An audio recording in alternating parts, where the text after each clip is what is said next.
నమస్తే, welcome to Magadha news. నేను SS Lakshmi. ప్రపంచం ముందు భారతదేశ మేధస్సుని, తెలుగు వాడి సత్తాని ఏకకాలంలో నిరూపించారు మన తెలుగు బిడ్డలు.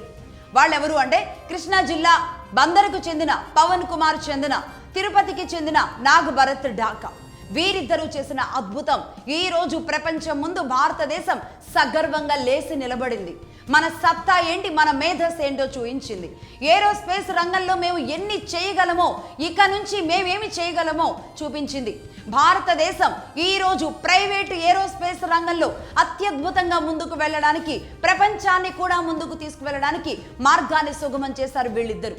వీళ్ళు 2 పదుల వయసులోనే స్థాపించిన స్కై రూట్ ఏరోస్పేస్ అని హైదరాబాద్ లో స్థాపించిన సంస్థ మరి ఏం అద్భుతాలు చేసిందంటే, ఈ తెలుగు నేల అండదండలో ఆ దేవదేవుడు వెంకటేశ్వర స్వామి ఆశీస్సులో కానీ నెల్లూరు జిల్లా ఇస్రో నుంచి ఈ స్కై రూట్ ఏరోస్పేస్ ద్వారా వదిలిన విక్రమ్-1 మిషన్ ఆగమన్ అత్యద్భుతంగా ప్రపంచం మొత్తాన్ని కూడా అవాక్కయ్యేలాగా చేసింది.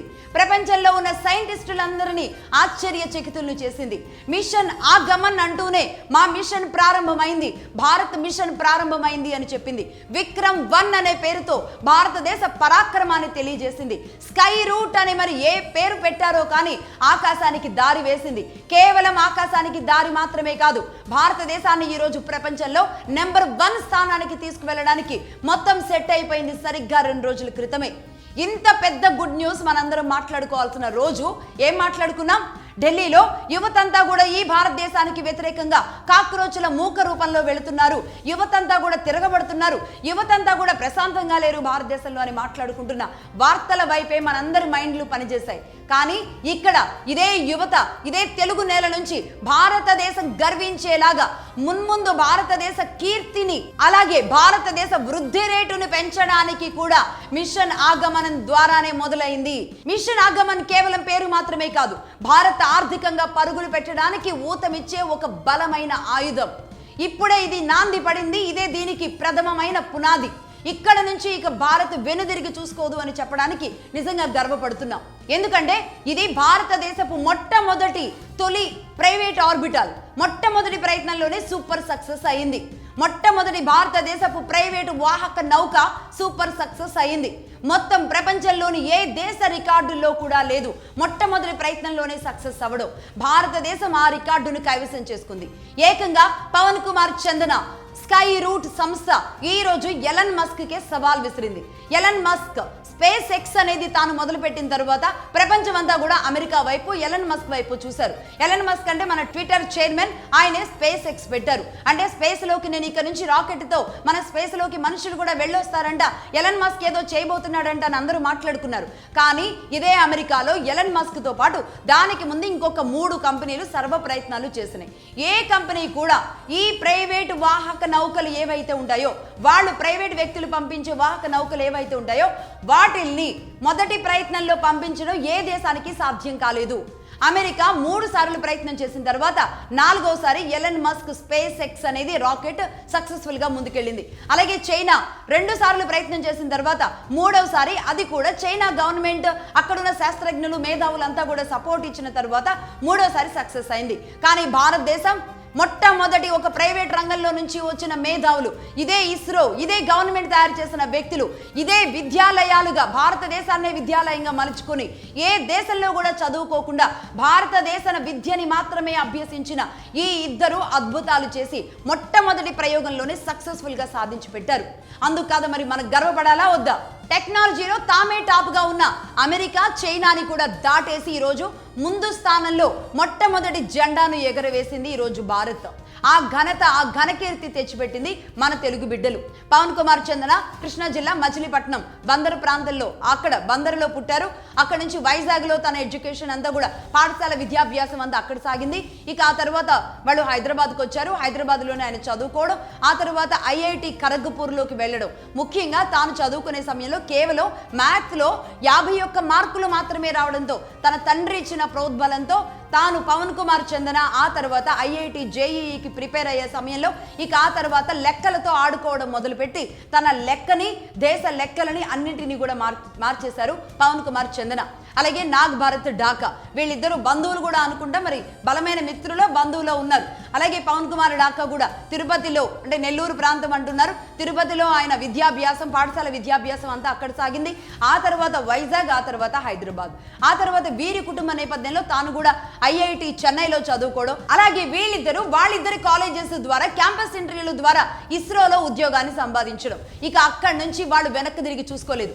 సరిగ్గా 2012లో వీళ్ళకి క్యాంపస్ ఇంటర్వ్యూ ద్వారా వీళ్ళిద్దరికీ ఉద్యోగాలు వచ్చాయి. అంటే సరిగ్గా 14 ఏళ్లలో ఇస్రోలో వాళ్ళ ఒక అనుభవాన్ని సంపాదించడం, బయటికి రావడం, సొంతంగా ఒక ప్రైవేట్ కంపెనీని పెట్టడం, సరిగ్గా 14 ఏళ్లలోనే మళ్ళీ అదే ఏ ఇస్రోలో అయితే వాళ్ళు ఉద్యోగం చేశారో అదే ఇస్రో దగ్గరికి వెళ్ళి వీళ్ళు తయారు చేసిన రాకెట్ని అక్కడ వదలడం నిజంగా అద్భుతం కాదా? మరి ఇది కాదా యువతలో మనం చూడాల్సింది? యువత పవర్ ఇది కాదా? నిజంగా అంటే చదువుకుంటే ఎన్ని అద్భుతాలు చేయొచ్చు అని చెప్పడానికి ఇది నిదర్శనం కాదా? చదువు ఆవశ్యకత, చదువు ఇంపార్టెన్స్ వీళ్ళిద్దరిని చూసి మనం నేర్చుకోవాల్సిన అవసరం లేదా? ఎడ్యుకేషన్ ఆవశ్యకత అది.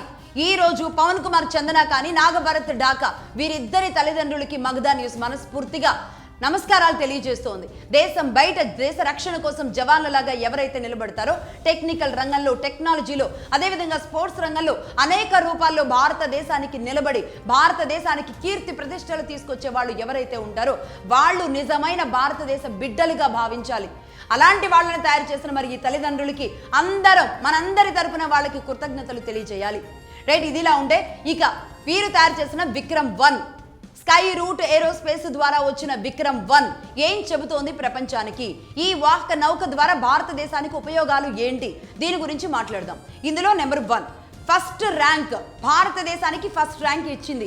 అంటే ఒక ప్రైవేట్ రంగంలో రాకెట్ని ప్రయోగించిన మొట్టమొదటిసారిగానే సక్సెస్ అయిన దేశంగా భారతదేశం నెంబర్ 1 స్థానంలో ఉంటుంది. ఇంకొన్ని వందల ఏళ్ల సంవత్సరాల తర్వాత అయినా సరే ఆ రికార్డు భారతదేశం ఖాతాలోనే వేశారు వీళ్ళిద్దరూ. మొట్టమొదటి సక్సెస్తో ఈ విషయంలో మనం నెంబర్ 1 స్థానంలో ఉన్నాం. అలాగే నెంబర్ 2 అతి తక్కువ ఖర్చుతో, ఇప్పటి వరకు నేను చెప్పిన అమెరికాలో ఒక 4-5 కంపెనీలు, ప్రైవేట్ కంపెనీలు ఉన్నాయి. అమెరికా ప్రభుత్వ రంగ ఏరోస్పేస్ సంస్థలు కానివ్వండి, లేదంటే China aerospace private and government రంగాలు కానివ్వండి, ఆఖరికి భారతదేశంలో ఉన్న రంగాలతో కూడా పోలిస్తే నిజానికి అందరికంటే భారతదేశం అతి తక్కువతో రాకెట్ లాంచ్ చేస్తూ ఉంటుంది. ఇంకా దానికంటే కూడా ఇంకా తక్కువ ఖర్చుతో వీళ్ళు ఈ రాకెట్ల ప్రయోగం చేయడం కూడా ఇది వరల్డ్ రికార్డు.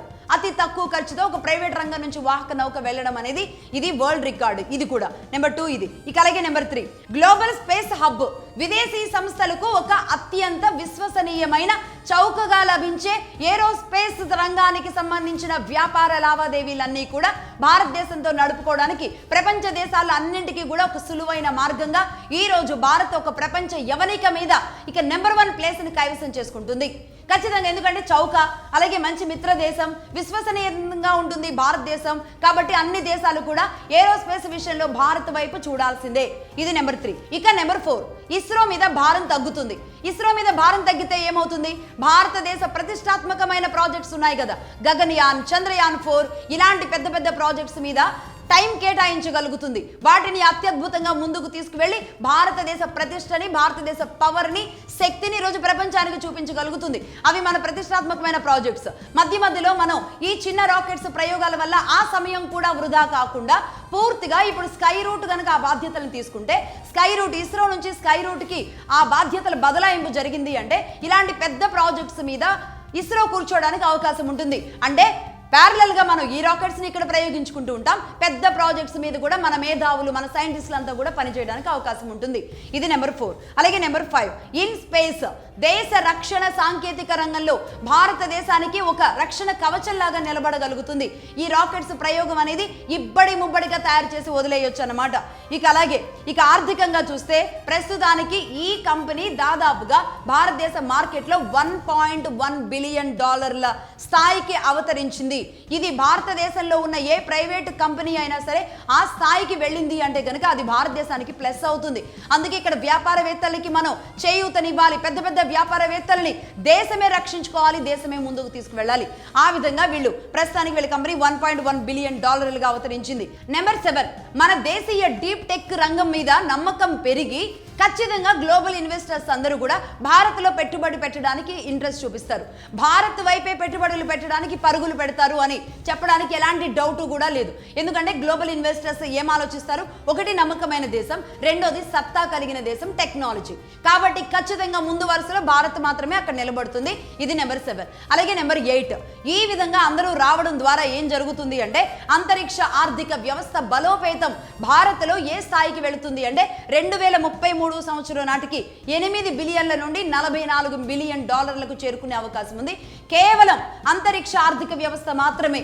అంటే మనం ఏరోస్పేస్ లో మనం అన్ని రకాలుగా కూడా అంటే మెటీరియల్ అమ్మే దగ్గర నుంచి, రాకెట్ల ప్రయోగం దగ్గర నుంచి, తయారు చేసే ఇచ్చే విధానం దగ్గర నుంచి, అన్నింట్లో కూడా టెక్నికల్ సపోర్ట్ దగ్గర నుంచి, సాంకేతికంగా అన్ని రకాల సపోర్ట్స్ అన్నింటినీ కూడా భారతదేశం నుంచి అందించే అవకాశాలు కలుగుతాయి. ఇది నెంబర్ 8. అలాగే నెంబర్ 9, విక్రమ్ 1 రాకెట్ లో సుమారుగా 95% మెటీరియల్ అంతా కూడా దేశీయంగా ఉన్న మన మెటీరియల్ మాత్రమే తీసుకోవడం జరిగింది. బయట దేశాల నుంచి తీసుకున్న మెటీరియల్ అనేది ఇందులో వాడలేదు. కాబట్టి ఖర్చు అనేది చాలా తగ్గింది. రాకెట్ ప్రయోగంలో ఇంత తక్కువ ఖర్చుతో వెళ్ళడం అనేది అనితర సాధ్యం. అలాంటిది దేశీయంగా ఉన్న మెటీరియల్ మాత్రమే వాడారు. ఏమేం వాడారు? 3D plated engines, carbon composite, highly advanced టెక్నాలజీని అందులో ఇంప్లీడ్ చేస్తూ ఈ రెండింటినీ కూడా 3D plated engines and carbon composites ని వాడి ఈ విధంగా తక్కువ ఖర్చుతోనే రాకెట్ ని తయారు చేయగలిగారు. ఈ విధంగా తయారు చేయడం ద్వారా ఏమవుతుందంటే నెలకొక రాకెట్ చొప్పున సంవత్సరానికి 12 రాకెట్లు మనం ఇబ్బడి ముబ్బడిగా వదిలేయొచ్చు అన్నమాట. ఇది నెంబర్ 9. ఇక అలాగే నెంబర్ 10, వందలాది మంది హై స్కిల్డ్ ఉద్యోగాలు సంపాదించే అవకాశం ఉంటుంది. హై స్కిల్డ్ ఉద్యోగాల కోసమే ఈరోజు నాసా దగ్గరకో లేదంటే ఎక్కడికెక్కడికో పరుగులు పెడుతున్న మన వాళ్ళు ఎవరైతే ఉంటారో వాళ్ళందరినీ మనం వాళ్ళందరినీ రిక్రూట్ చేసుకోవచ్చు. హై స్కిల్డ్ అంటే హై టెక్నికల్ అండ్ చాలా పెద్ద మేధావులు, మన దేశంలో తయారైన మేధావులని మన దేశం కోసం మాత్రమే వాడుకునే అవకాశం ఉంటుంది. హై స్కిల్డ్ ఎంప్లాయ్మెంట్ అనేది జరుగుతుంది. యాజ్ వెల్ యాజ్ ఎంఎస్ఎంఈలు అంటే చిన్న మధ్య తరహా లాంటి పరిశ్రమల ద్వారా ఈ మెటీరియల్ తయారీ రంగం కూడా విపరీతంగా పెరుగుతోంది ఇదే భారతదేశంలో. ఖచ్చితంగా దీని ద్వారా ఎంఎస్ఎంఈ ఊతమిచ్చింది అనుకోండి, ఈ పారిశ్రామిక రంగం కూడా ప్యారలల్ గా చిన్న మధ్య తరహా రంగం కూడా ముందుకు వెళ్లే అవకాశాలు ఉంటాయి. ఇది నెంబర్ 10. అలాగే నెంబర్ 11, తక్కువ ఖర్చుతో తక్కువ సమయంలో ఎన్ని ఉపగ్రహాలను కావాలంటే అన్ని ఉపగ్రహాలని మనం కక్షలోకి పంపించగలుగుతాం. అలాగే నెంబర్ 12, దీని ద్వారా ఏం సాధించగలుగుతాము అంటే ఇక్కడ వ్యవసాయం, విపత్తు నిర్వహణ, అలాగే వాతావరణ అంచనాలు, టెలిమెడిసిన్, కమ్యూనికేషన్ రంగాల్లో దేశ ప్రజలకు ఉపయోగపడేలాంటి రాకెట్స్ తయారు చేసుకుంటాం. అంటే ఏ విపత్తు రాకుండా ముందుగానే ఒక అంచనా వేసుకోగలిగిన ఒక సాంకేతిక నాలెడ్జ్ని, ఒక సాంకేతిక బలాన్ని పరిపుష్టం చేసుకోగలుగుతుంది భారత్. ఇన్ని లాభాలు ఉన్నాయన్నమాట. భారతదేశానికి పూర్తి స్థాయిలో ఒక రక్షణ కవచంగా ఉంటుంది. యాజ్ వెల్ యాజ్ టెక్నికల్ గా కూడా ఒక బలంగా ఉంటుంది. అలాగే ఆర్థికంగా కూడా నిలబెడుతుంది. అన్ని రంగాలను కూడా పరిపుష్టం చేయగలిగిన అలాంటి అద్భుతమైన పనిని ఈ రోజు మన ప్రాంతంలో మన మధ్యలోనే కంపెనీని తయారు చేసిన వీళ్ళిద్దరూ తయారు చేయడం అంటే నిజంగా అత్యద్భుతం కదా.